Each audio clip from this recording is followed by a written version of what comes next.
Hi, I'm Sarah. I'm the Community Curator at the Salisbury Museum. The video that follows is one of 4 inspiration videos to get you thinking about how you might be able to take part in our Pick and Mix Instagram exhibition. There'll be information at the end of the video on where you can find out more information. So for the moment, sit back, relax, and maybe answer some of the questions. So this time for inspiration, we're going to think about collections.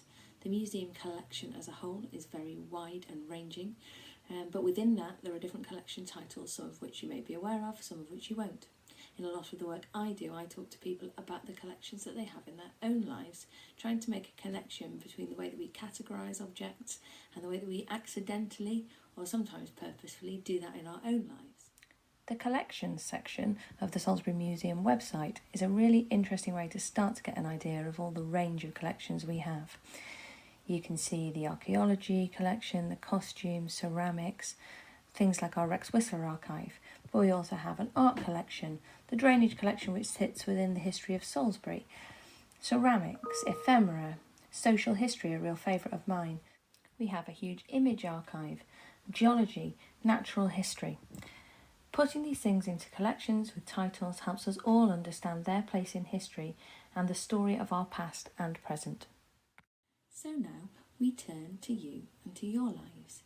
Is there a way of applying this idea of having collections with different titles, different themes to your own lives and to your own objects as a way to get you thinking about what is important to you and why we keep things? A question that's absolutely fundamental to the existence of museums. When I did this, I discovered that I had collections such as people, places, times of my life, or times of change in particular. You might find that you even have something akin to an archive, a collection of objects, letters, photographs that are about a particular person or a particular place. And with the Pick and Mix exhibition in mind, do you have a Salisbury collection?